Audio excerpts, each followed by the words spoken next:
পড়ে মুলকুসুর গোলক।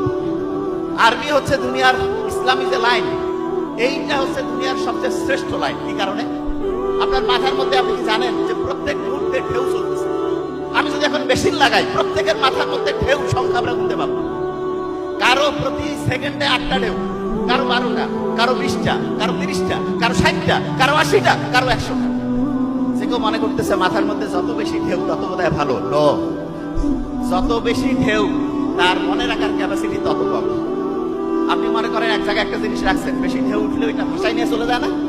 মাথার মধ্যে যদি বেশি ঢেউ উঠে, জলোচ্ছ্বাসের মতো শুরু হয়, তখন জলোচ্ছ্বাস যেমন একটা এলাকার সবকিছু উড়ায় ধুরায় সামনে নিয়ে যায়, মাথার মধ্যে যখন ঢেউ চলতে থাকে খুব দ্রুততার সাথে, তখন একটা তথ্য রাখার পরও সেটা ওইখানে থাকে না, ভাষায় নিয়ে চলে যায়। অনেকে কয় না পরি খেয়াল থাকে না, পরি ভুলে যায়, তার মানে তার মাথার মধ্যে জলোচ্ছ্বাস চলতেছে।